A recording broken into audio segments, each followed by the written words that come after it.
The WeAreSC podcast, defensive edition. Garry Paskwietz joined here today by a stellar cast of one-time USC defensive players. Let's go in chronological order here, and I'll introduce everybody. Linebacker Kevin Bruce. Thanks for joining us, Kevin. My pleasure. Good to join such a great group. We still have a few downs left in us. I'm sure everybody on this call's got a rep or two in them, no doubt about it. And cornerback Darrell Rideaux joining us as well. Thanks for joining us, Darrell.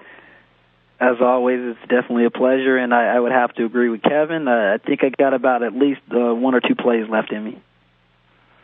And then defensive lineman Shaun Cody. Shaun, how many reps you got? Garry, I'm fat and broken, so I have 0 reps left in me. I spent them all, probably more than I had, so it's all done. And linebacker Thomas Williams. Thomas, where are you at with this? I'm right there with Shaun. I want to think that I have a few more reps in me, but you know what? I keep pulling my hamstring every time I bend down to tie my shoes, so I think that's pretty much a good sign of it was good that I hung them up when I did. But the mind is always willing, always willing. But, Absolutely. Guys, what we're going to do here today is we want to break down some of the Trojan defense as we are sitting here heading into the 2015 season. I think it's a very interesting scenario on where things stand for this defense. I think so many people looking at the Trojan offense saying with Cody Kessler coming back and a stronger offensive line and so many weapons that the offense should be in pretty good shape for the Trojans heading into next year. But the defense, there were some struggles last year. It was giving up 407 yards a game, the highest total in USC history. There was a couple late breakdowns in games that has a lot of people looking forward to next year and saying how the defense goes could be how this Trojan team goes heading into next year. And let's just talk expectations right now on where you're seeing this defense, Kevin. What are your thoughts at this point? Yeah, cautiously optimistic, which compares unfavorably to last year, where I was very optimistic. There is a tremendous amount of upside. My concerns are really around not the players. The players will show up. The players will play. It's how we coach them. It's how we teach them and how we get them ready to play. That's one. Two, the line of scrimmage battle is always where it's won or lost. All right. And it's a combination of individual effort combined with technique, combined with scheme and game planning, all right? All those things come into play, but a lot of this has to do with the coaching staff stepping up, teaching well, game planning, and helping these combination of seasoned veterans and a lot of younger folks up their game. We do that, then we have a very, very good defense. And if we play good defense, we're going to be in every football game.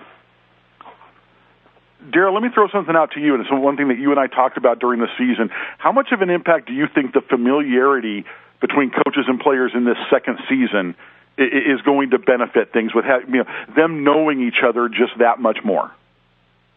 Garry, I think a second season under Keith Hayward, the defensive back coach, and who's also a pass game defensive coordinator, or a pass game coordinator, I should say, not the defensive coordinator.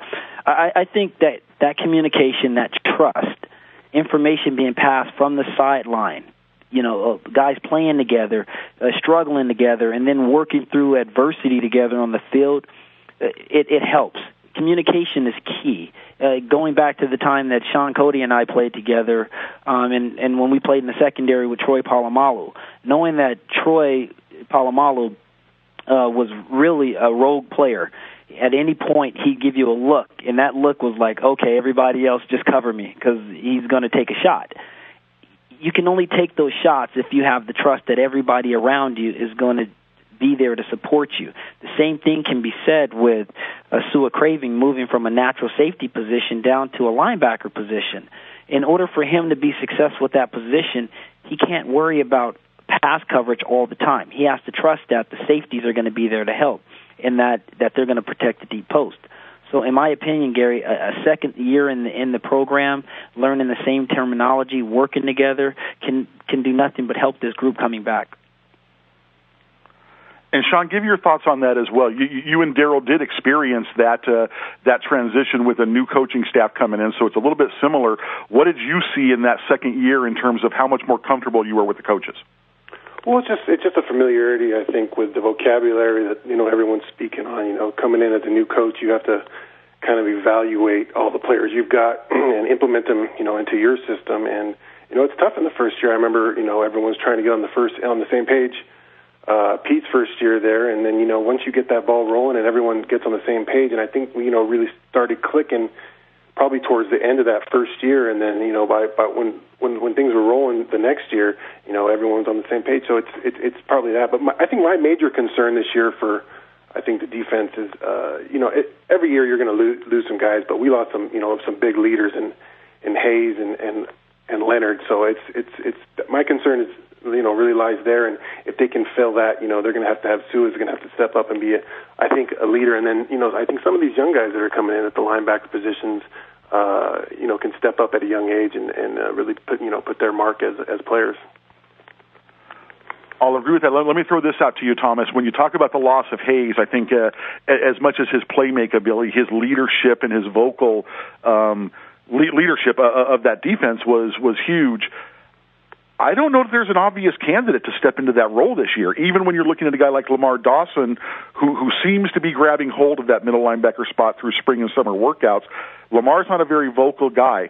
How much is that, and what Shaun just said, how much are you looking at that? Who's going to fill that leadership void of Hayes Pillard?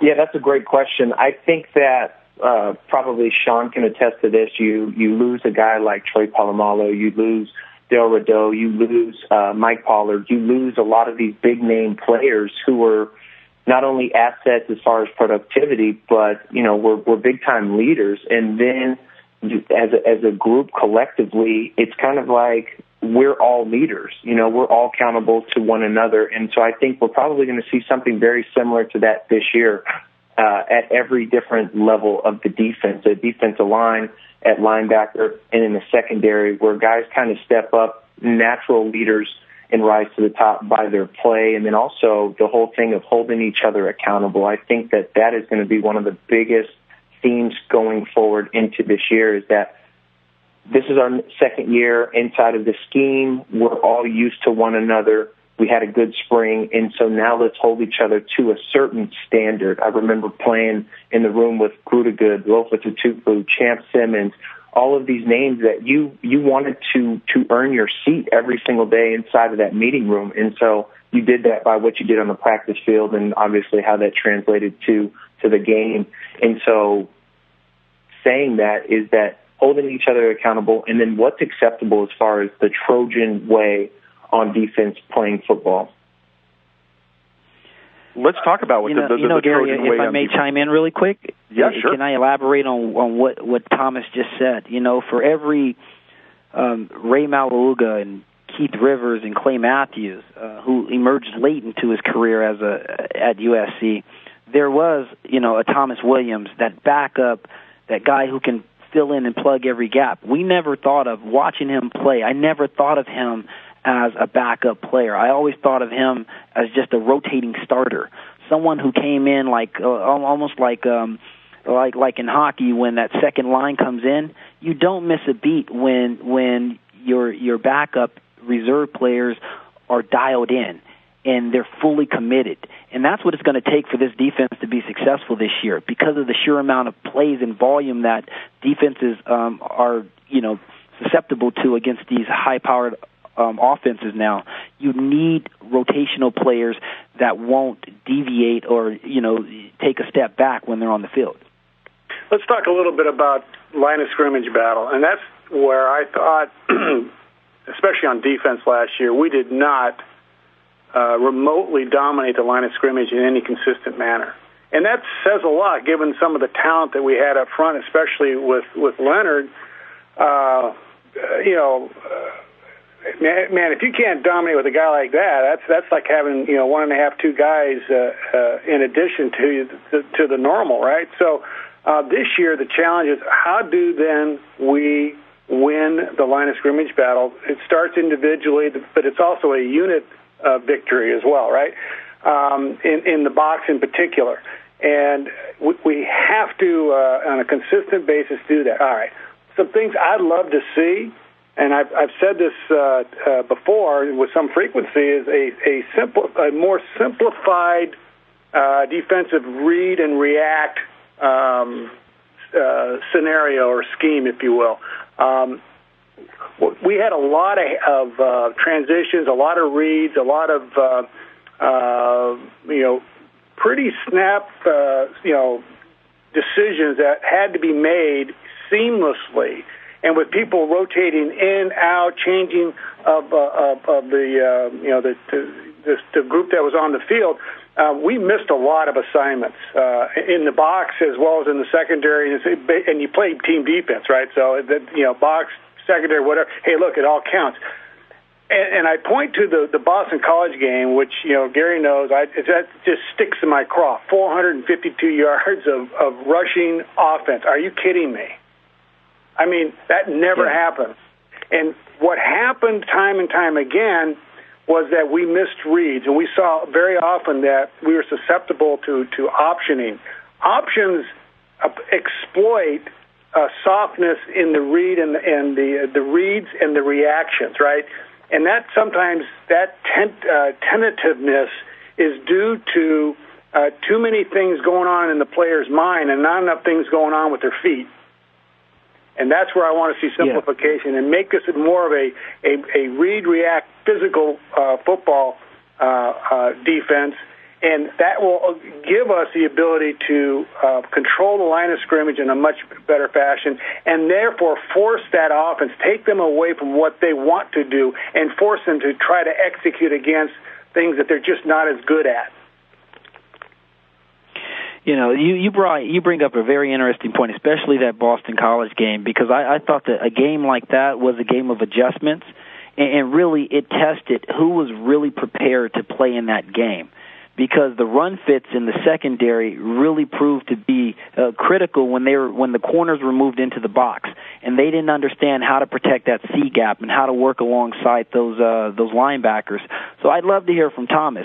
When you're playing with the corner who really doesn't understand his fits, is there anything that a linebacker can say to a corner who's now in the box to kind of give him that comfort, or is it just something that you just trust that he has to understand how to fit those gaps? Yeah, you're absolutely right. I think it's one, knowing the scheme, knowing where your help is, playing an outside linebacker, you get a blocker, and you know that it's cover two. You know that you have the corner sitting there in the flat and that he's strong and he can get off blocks, and so you spill a play maybe for a 1 or a 2 yard gain. Or if there's in a nickel situation where you know you're going to have a defensive back inside of the box, then you know that, hey, you know what, I'll take on the big blocker. You go ahead and be the free player and make the tackle. And it's just having that open line of communication, kind of going back to what you said about Troy, is that you have the trust and then also the ability to say, hey, this is what I'm going to do here. So if this doesn't work out, you got my back. And so there would be times where Terrell Thomas would come in the box, Kevin Ellison would come in the box, Taylor Mays would come in the box. And so you know that it's a little bit of out of position or out of the norm for that player to be playing in a situation like that. So what you do is you take a little bit more of the onus and you make them more comfortable being there. And so just like you said, it's communication, and then also that's where your film work and then your practice habits kind of transfer over into the game of, okay, this is what we did on Tuesday in practice. So Saturday when it comes to the game, you say, hey, remember what we did on Tuesday? They're doing that same exact thing. This is how we're going to adjust, and this is how we're going to play. And that's all in the sideline communication when you come off between series. Shaun, I'd like to get your thoughts following up on what Kevin said about the line of scrimmage battle. Yeah, Gary, I'm barely hanging on to this conversation. These guys are way above me. As you know, the defensive linemen, all we know is rush the passer and get after the running back, man. These guys are talking X's and O's here, and I'm like blown away. Like, this is what's happening behind me the whole time. Smart guys like linebackers and cornerbacks, they know what's going on. And the defense, me, the big dumb uglies in the front, we're just trying to hold it down. But I thought Kevin brought up some great points in that, you got to have establish that line. I think to be any kind of good defense, you got to establish that line up front. And I'm not trying to make excuses for anybody or Coach Wilcox or the defensive lineman, but sometimes it comes down to a little bit of the offense. With running a no huddle and running those hurry-up plays. If you have a 3 and out, those big guys up front who are, not the most well-conditioned athletes, sometimes can struggle. I remember being in games where, especially in the NFL, where, if it's Peyton Manning or it's, guys who are running hurry-up stuff, it's 3 and out for your offense. Here comes Peyton Manning. He's going to hurry up on you, and you're sucking some wind. So I think some of that stuff is brought on just by conditioning. Could be conditioning. Could be the if Sark's offense didn't hit a touchdown or had a 3 and out, those guys are going to be in trouble up front. So but that being said, I think this year. Delvon and Antoine and Claude up front, those guys, they got to have a good year and a better year than last year because we expect some big things from them and they got to produce. And even a young guy coming in like Green, I think has a chance to be a contributor because they're going to have to rotate with the system of offense we run just because of the conditioning factor, I think. Just to follow up on what Shaun's saying, and I'll throw this out to the group, how much as we're beginning to get back to scholarship numbers closer to 85 and having more depth and being able to do a full 2-deep rotation or even get into a 3-deep rotation, specifically on the line with what Shaun just said, how much is that a practical benefit as we're moving forward? Great benefit. Can I start with this question because I think I have something that's kind of relevant. Working in the financial sector, I live in Brea, and Kevin or Thomas Williams can attest to this because he's got me up in the morning sometimes. But I make a 60-mile commute when I head into Westwood from Orange County. Okay, and being on the freeway, the tread on my tires wear down. No matter what you do, they wear down a lot more versus just worked in the city limits. And my point that I'm trying to make is when you don't have the depth that most teams have, you don't have that rotational depth, it wears your body down. And you may not see it in the first 3 or 4 weeks in the season, but come towards the end of the season, if you're averaging, 80 to 105 plays a game, plus all these practices, it starts to wear your body down, and that's where injuries start to occur. So I have to believe that having that depth keeps guys fresher, more sharper mentally. What are your guys' thoughts on that? Yeah, this is Kevin. I would say this. Agreed. However, you get to 2 and even 3 deep, rotating in and out. I don't think it's going to be quite that systematic because I think there's going to be maybe down linemen, 5 guys that are going to rotate through the system with frequency, right? Maybe 6. But that said, that's where the assignments then have to really be clear because as we're rotating guys in, not just on the DL, but across the linebacker group and also through secondary, that's where the assignments have to be clear. Well, when you're going 3 deep, 2 to 3 deep, the opportunity and the likelihood that assignments aren't going to be as crisp, right? Is much greater when we have complex read-react patterns going on and coverage and who's setting the edge, who's got contained, who on this play, down distance, away, tendency, position on field, all that's going on. Frankly, at that point in time, it's like, look, I'm confused. Therefore, I think I'll just go hit somebody, and that's fine. But hit the right person. And from a conditioning perspective, you come up with this, and Shaun said it, you're sucking wind here. I mean, there's just no two ifs, ands, or buts about it. And rotating guys, I used to hate to get rotated in and out. If I'm down on 20 and the line of scrimmage is at the other 20, you bust your butt getting from one end of the field to the other, right? So it really doesn't. It's not all that helpful unless you can tidy that one up. So that said, I think part of why I'm zeroed in on some simplifying and making the assignments easier. You can add to that as the season progresses, and the team gets more confidence in what they're doing and more learning and more ability to rely upon each other, right? But earlier in the season, the first 4 to 5 games, to me, it's like keep it as simple as you can while being realistic about playing against some pretty good competition, especially Game 3, right? First 2 games of the season are pretty, they're good warm-ups, if you will. But here comes Stanford, right? And they're going to play line of scrimmage football. They're going to press us hard, and I'd love to see it. Anyway, the conditioning is a big deal. the rotation, the depth is there, but it's the quality of the depth that to me is a question mark. Okay, it'll be proved out, and that's good. We know we have good athletes coming in. We're not sure just how good of transition to the football field these good athletes are going to be early on. Yeah, I agree with both of those comments. And the point that keeps coming up back to the surface is, one, the conditioning, and then two, schematically being correct and being on the same page.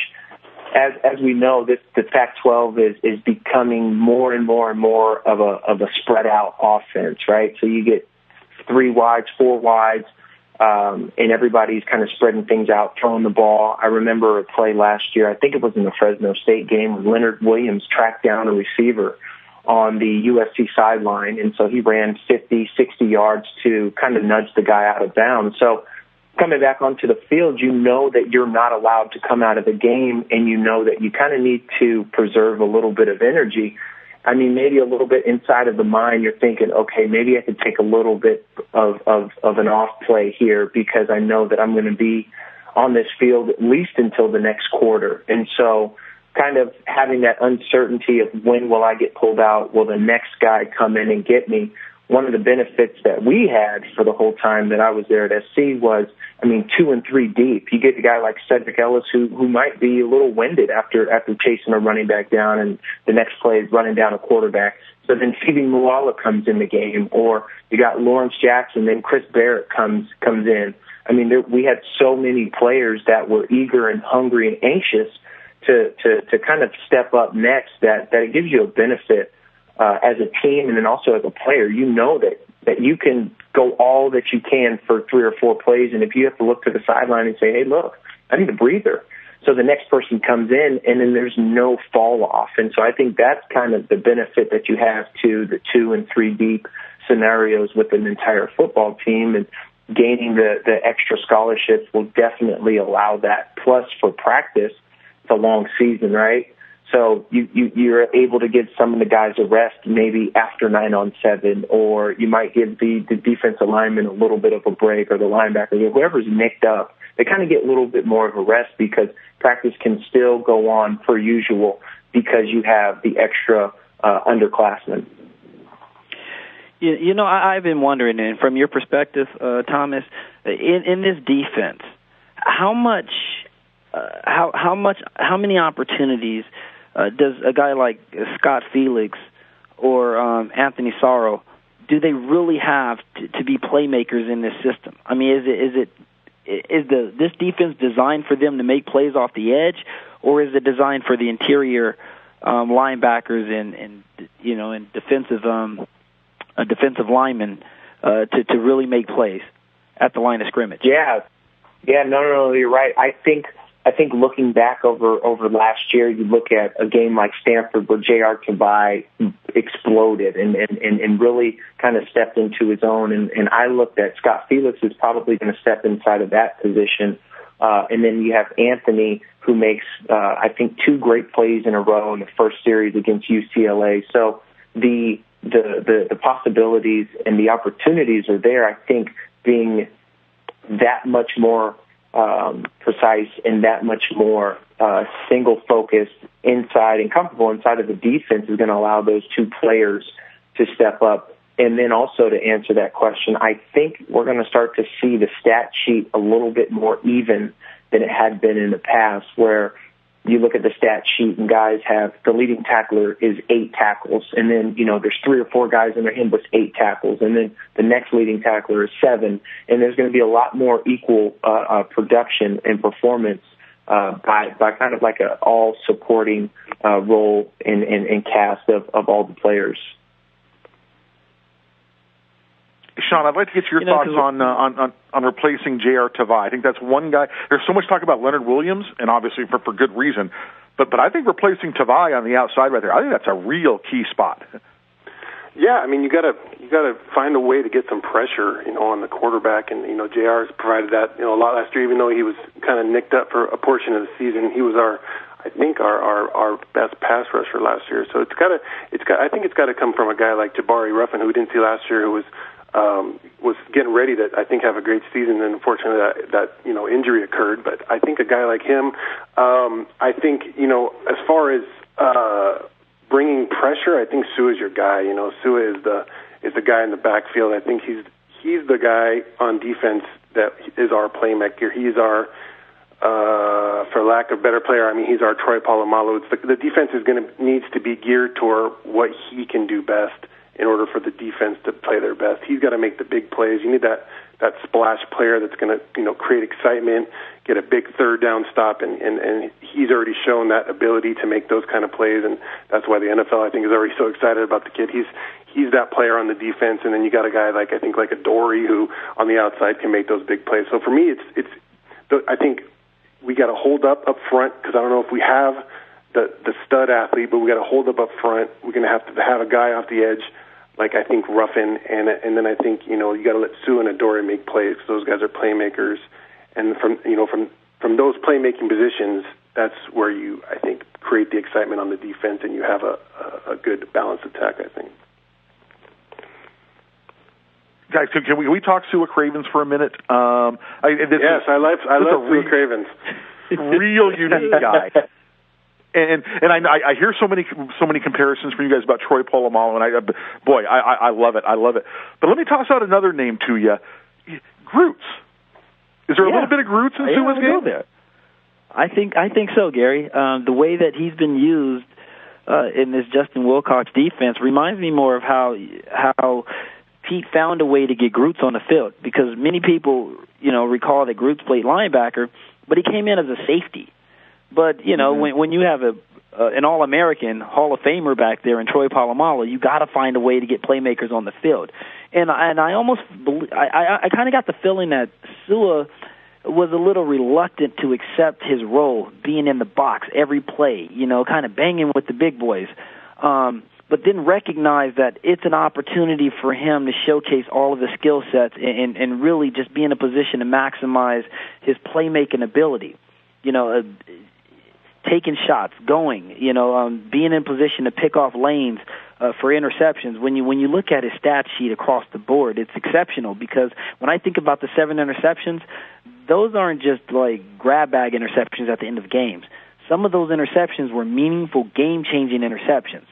And so I love the energy that he plays with, the electricity he brings on the field, but also you never find him out of position. And I think that's something that this defense can really build off of. If you're building the defense, I really think you're kind of building it from him, and then you're working around that. Yeah, that's interesting and very much on target. And I look back to last year's defensive edition, and I'd say, look, if I'm the coach on the other side of the line of scrimmage, I say I want to know where Big Cat is, for sure. I want to know where Dory is and Hayes, and I absolutely better take into consideration have a special scheme prepared, to block Sua, right? Well, fast forward to today now, and as we enter, soon enough, hopefully, maybe not soon enough, but soon, this year's team.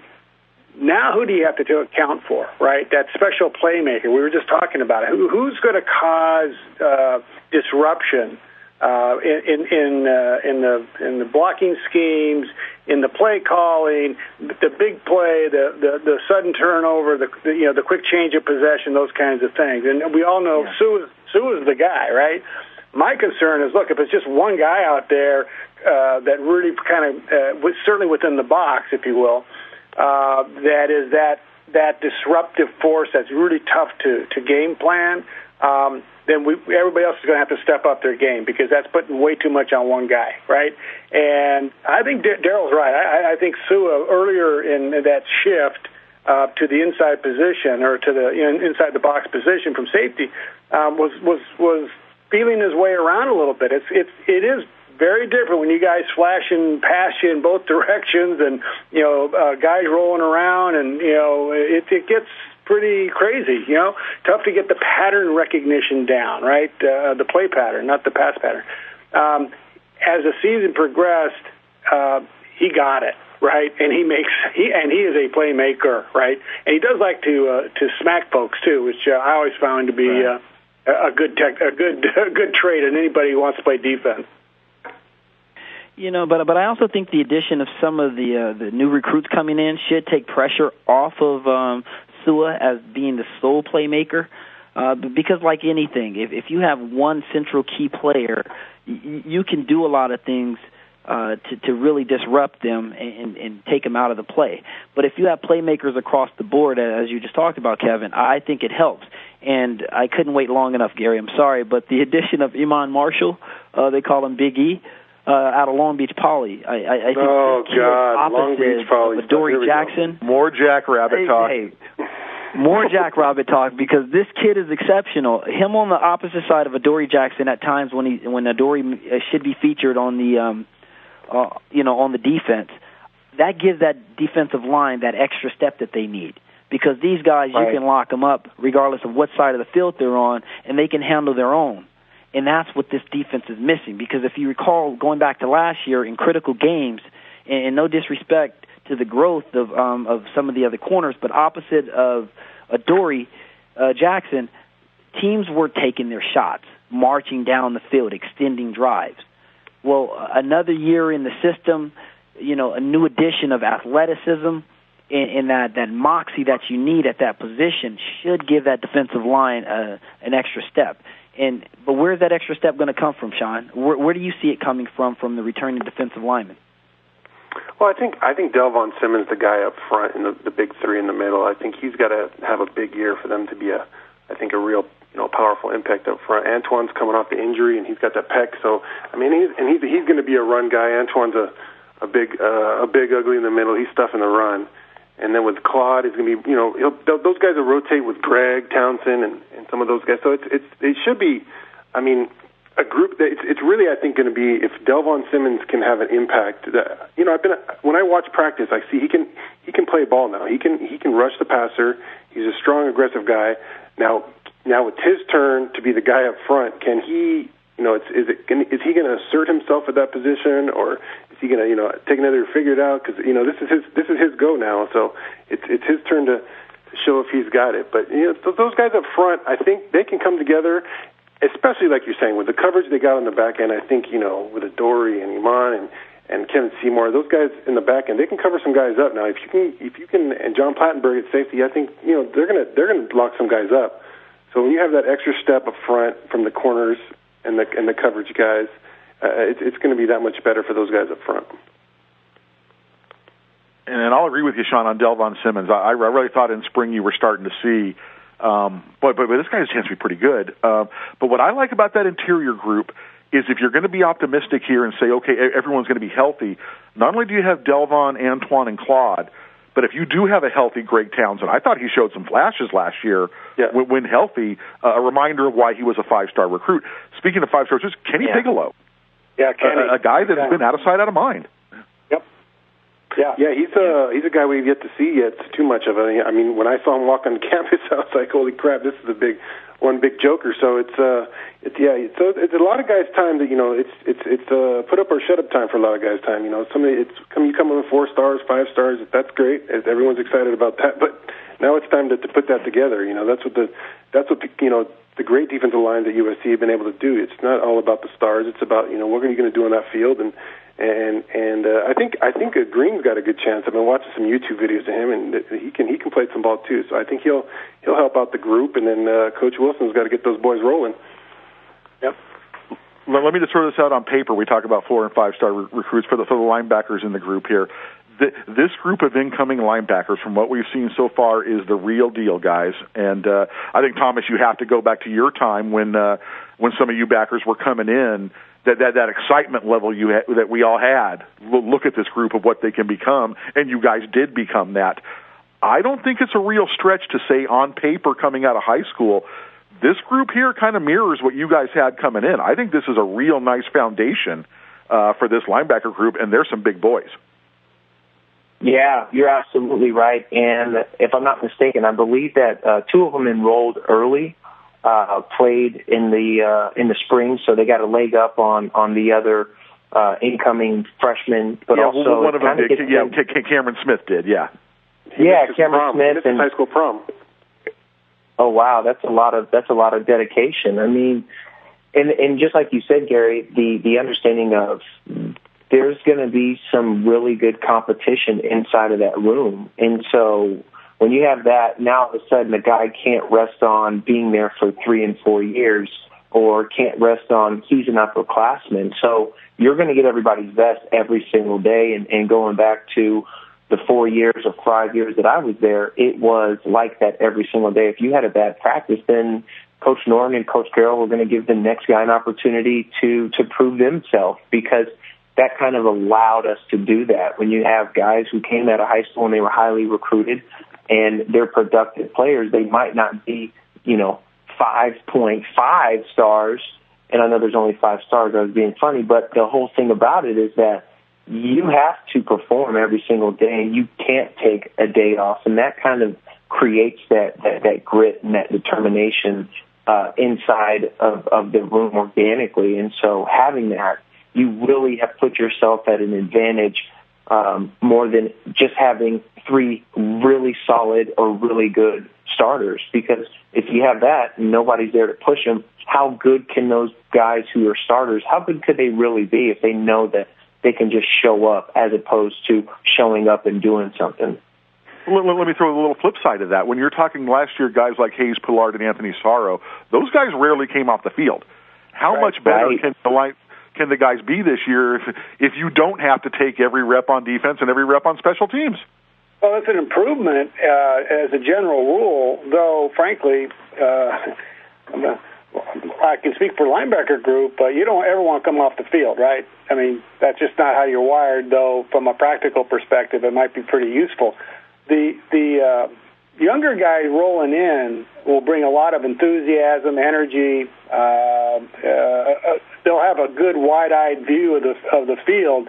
My only concern is they're also very susceptible to misdirection and influence blocks and different kind, especially against some of the read option offenses that are out there. They're not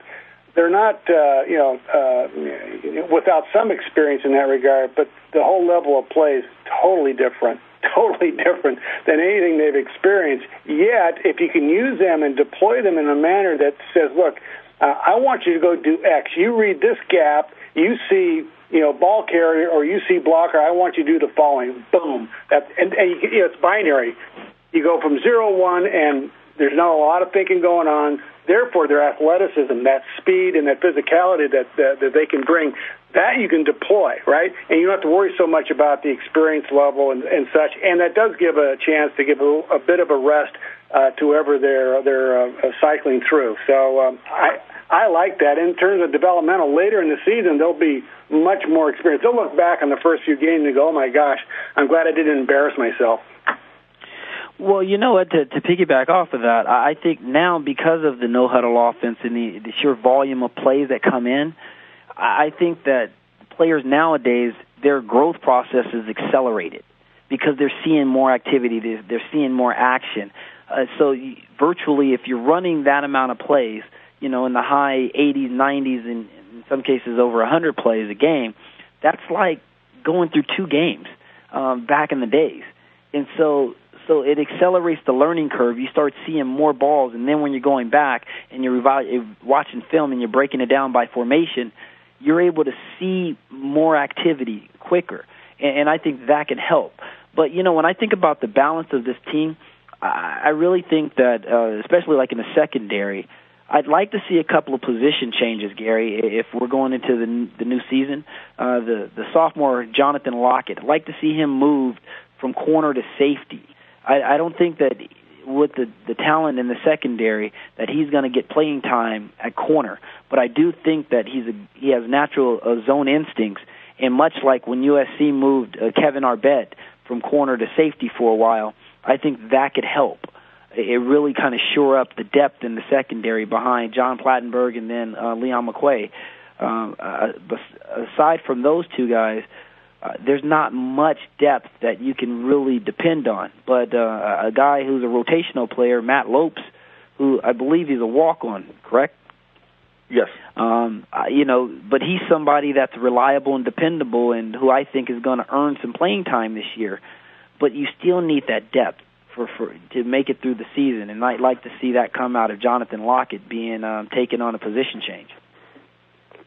Let me ask you this back in the secondary, Darrell. We talked about Adoree Jackson, and he is what he is. He's fantastic. Kevon Seymour's looked really good in the summer workouts so far, and then obviously Big E is coming in. What I like about Big E that we've seen in the summer workouts, he has gotten in the ear of Kevon Seymour. Yesterday we saw him in the ear of Sua Cravens, just listening. And those guys are teaching him technique. Always love to see when a youngster comes in and shows that respect to the veterans, and he's there to learn. But I'm going to throw this out to you, Darrell. Obviously, Adoree is a weapon on offense as well. How much is that temptation for Steve Sarkisian to use him on offense? How does that impact what he does back there in the secondary?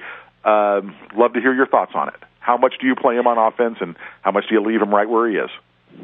I think that he's such a vital playmaker on that offensive side of the ball that they're going to try to maybe feature him a lot more this season, which means that he's going to become more of a situational player.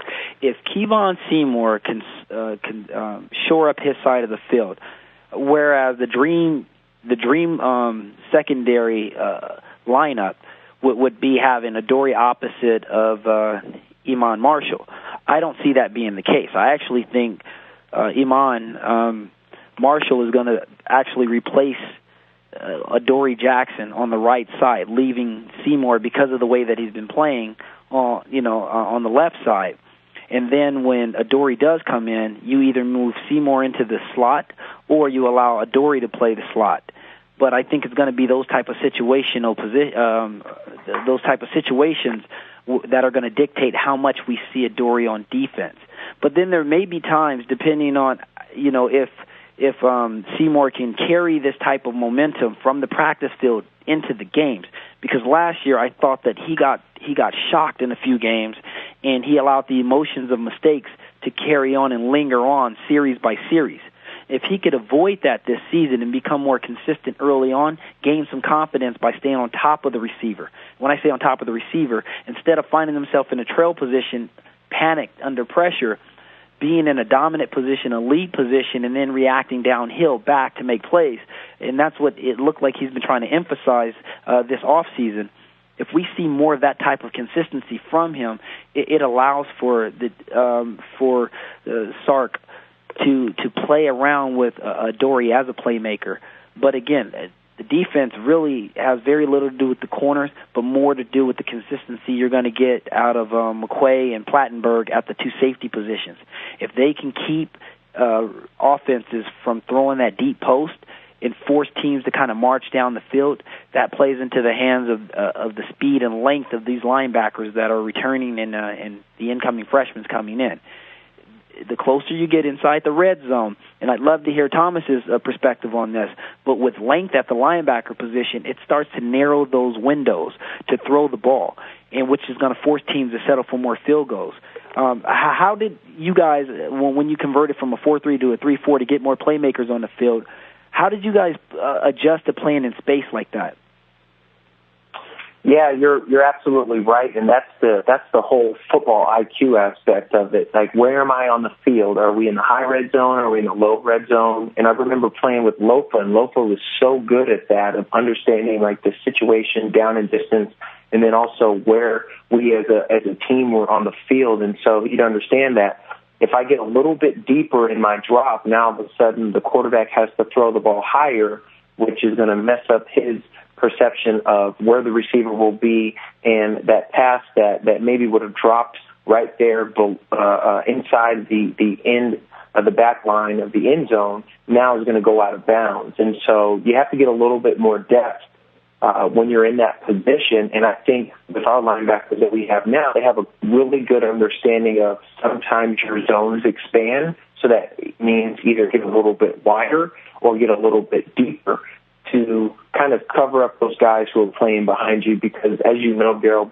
being a defensive back, sometimes you literally feel like you're all on an island all alone, and it might still be a zone coverage. So giving the guys who are behind you a little bit more help, and then kind of going to, Shaun Cody's expertise is the guys who are in front, the rush and the coverage go hand in hand. So the better the receivers are covered, the more chances the guys who are rushing can get to the quarterback. And the quicker those guys get to the quarterback, rushes the throw, and so that helps out the guys who are in coverage a little bit more. And so really being on the same page and having a nice continuity between the rush and the coverage is going to be extremely helpful.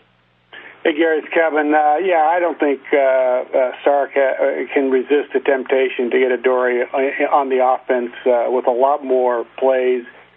Clearly situational, but a number of different kind of play packages designed around him, either as the go-to guy or a decoy. So that does create the challenge to make sure that the number two cornerback backing him up is actually your kind of number 1.5, right?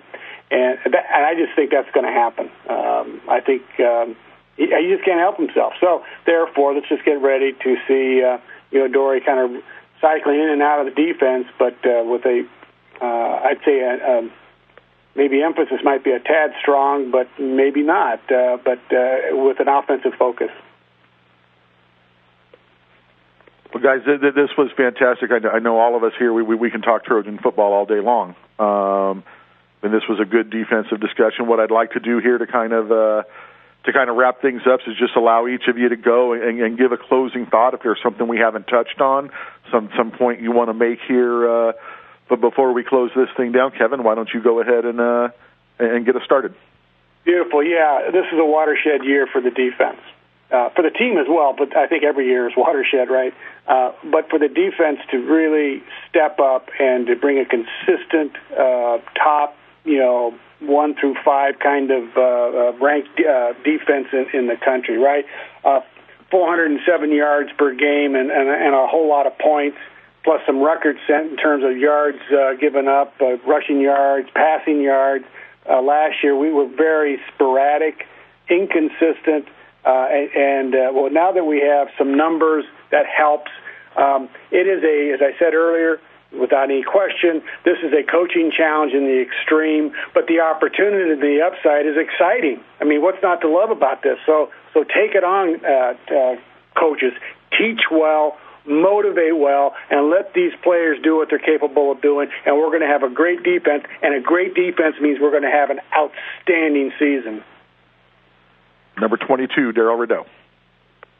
Yeah, I think that as much as I'm excited to see how well the secondary plays, that this is truly the year of the linebacker and getting production out of there, because the defense, the tone of the defense is set by the tenacity by which the linebackers play with, how aggressive they are at the point of attack, and how much space can they cover.